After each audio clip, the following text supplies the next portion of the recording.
सभी को प्रभु यीशु मसीह के नाम में सलाम और जय मसीह की। एक बार फिर आपका बाइबल की बात में स्वागत है।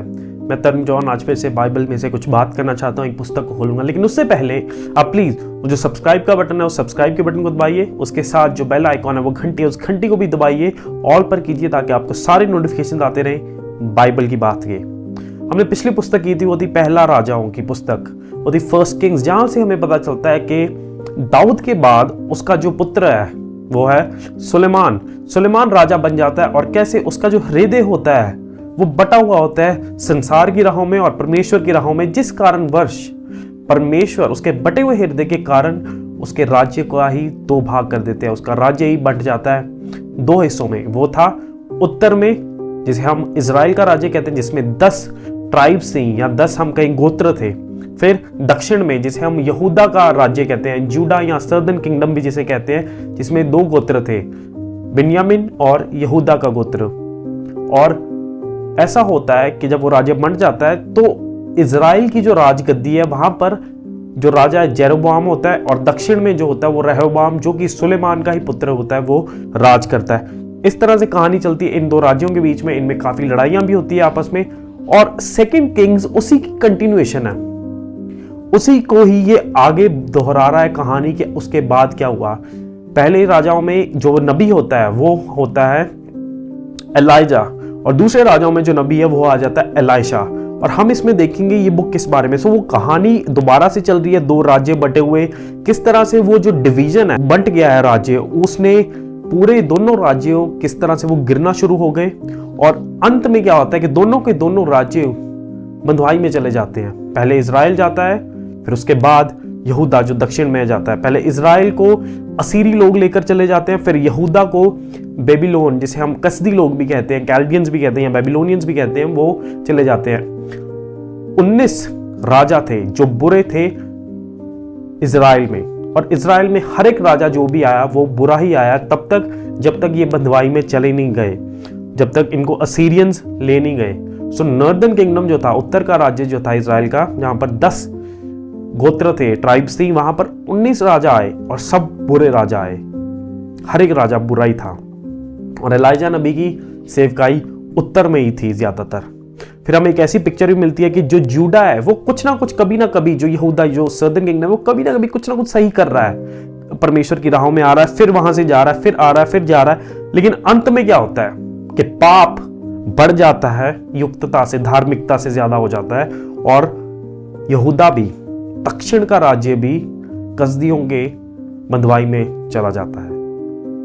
इसका जो लेखक है वो, जैसे मैंने पिछली बार ही बताया, कि यिर्मयाह नबी को ऐसा समझा जाता है कि यिर्मयाह नबी ने लिखा है। और खासकर इसके जो अंत वाले अध्याय हैं, खासकर के 23 से लेकर 25 अध्याय तक, ऐसा समझा जाता है कि ये यिर्मयाह नबी की जो चैप्टर 52 है, चैप्टर 52 की पुस्तक के साथ, उसके चैप्टर के साथ बहुत ज्यादा मेल खाता है इसके लास्ट 2 चैप्टर्स। तो इसलिए माना जाता है कि यिर्मयाह नबी ने ही इस पुस्तक को भी लिखा है, इससे पहले कि वो भी बंधुआई में चले जाते।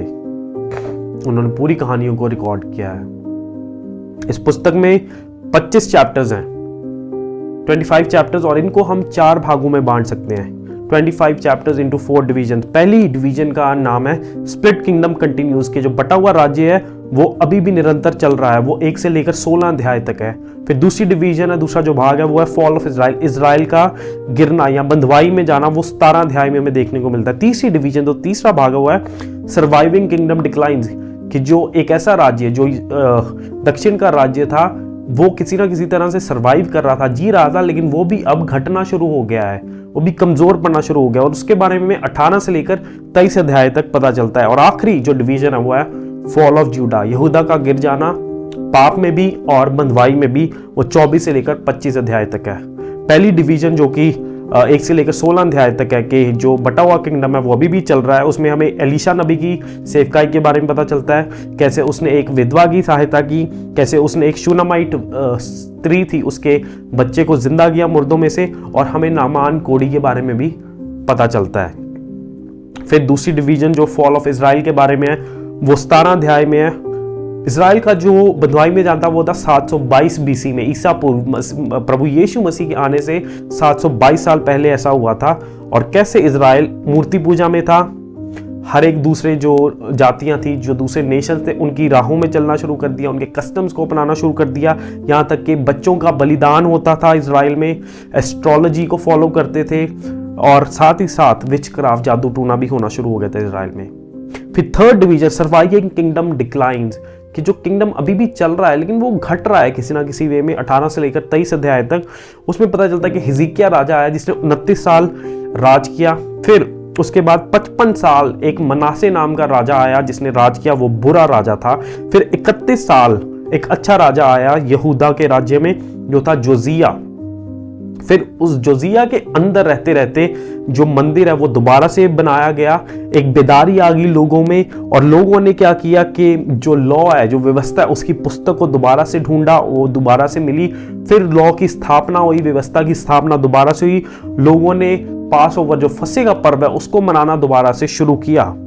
इन अध्यायों में हमें यह पता चलता है। और आखिरी डिवीजन जो यहूदा का गिरना है, फॉल ऑफ जूडा, जो कि 24 से लेकर 25 अध्याय तक है, उसमें हमें यह पता चलता है कि 586 बीसी में, 586 मसीह के आने से पहले बेबीलोनियन कैप्टिविटी में, या बेबीलोन की, कसदियों की जो बंधवाई है, उसमें यहूदा चला गया। और ये राजा था नबूकदनेस्सर, बहुत मशहूर राजा है। दानियल की पुस्तक में भी इसका नाम आता है, यिर्मयाह की पुस्तक में भी इसका नाम आता है। और फिर ये एग्जाइल में चले जाते हैं, बंधुआई में चले जाते हैं वहां पर। उसके बाद जो मंदिर है यरूशलेम में, यरूशलेम का मंदिर टूट जाता है, और उसके बाद यरूशलेम शहर, उसकी शहरपनाह सब टूट जाता है। तो ये हमें चीजें इस पुस्तक में देखने को मिलती हैं। इसका जो श्रेष्ठ शब्द है वो है कैप्टिविटीज ऑफ द किंगडम, मतलब राज्यों का बंधुआई में जाना। और जो इसकी श्रेष्ठ आयत है वो हमें इसके 23 अध्याय और उसकी 27 आयत में देखने को मिलती है। चैप्टर 23 वर्स 27 वो ऐसे कहती है, मैं आपके लिए पढ़ूंगा। यहोवा ने कहा था, जैसे मैंने इस्राएल को अपने सामने से दूर किया, वैसे ही यहूदा को भी करूंगा। इस्राएल जो नॉर्थ में था, यहूदा जो दक्षिण में था, उसको भी दूर करूंगा। और इस यरूशलेम नगर जिसे मैंने चुना, और इस भवन जिसके विषय में मैंने कहा कि ये मेरे नाम का निवास होगा, के विरुद्ध मैं हाथ उठाऊंगा। तो परमेश्वर ने खुद कहा था कि मैं सब कुछ तबाह करने वाला हूं। जैसे इजराइल को बंधुआई में जा, वैसे यहूदा भी जाएगा, और यरूशलेम नगर और मंदिर सब तबाह हो जाएंगे। और वैसा ही हुआ जैसा परमेश्वर ने कहा था।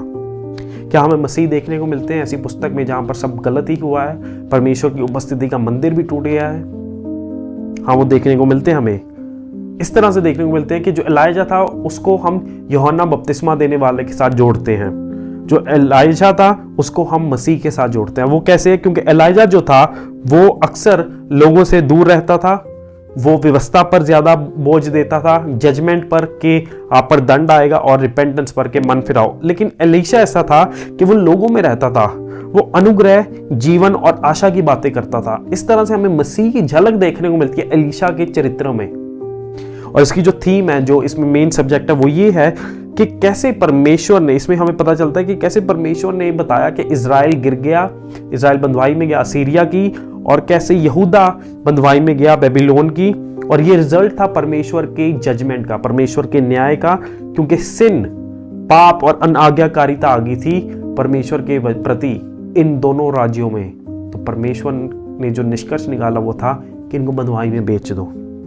और एप्लीकेशन क्या हमें मिलती है, हम क्या सीख सकते हैं इस पुस्तक से एक लाइन में, कि जब तक हम जेन्युइनली रिपेंट ना करें, जब तक हम सच में अपने पूर्ण हृदय से मन ना फिराएं अपने पापों से, परमेश्वर अपनी जजमेंट, अपना न्याय और अपना डिसिप्लिन, अपना अनुशासन हमारे पर भेजते रहेंगे। ये हमारे जीवनों में भी बहुत सही है। अक्सर हमारे जीवन में होता है कि हम एक पाप में पड़ जाते हैं, जिसे हम हैबिचुअल सिन कहते हैं। हम बार बार वो पाप करते रहते हैं, मन फिराते हैं, फिर वो पाप कर लेते हैं। क्या हमने जेन्युइनली रिपेंट किया है कि नहीं? हमें ये प्रश्न पूछने की आवश्यकता है।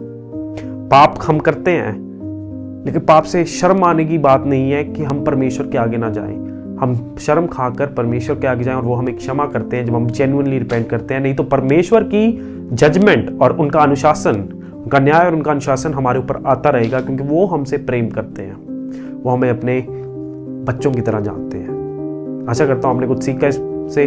आइए प्रार्थना करते हैं। पिता, धन्यवाद, आपने सिखाया कि जब तक हम पूर्ण हृदय से मन ना फिराएं अपने पापों से, आप हमारे पर अनुशासन लेकर आएंगे और न्याय करेंगे हमारा।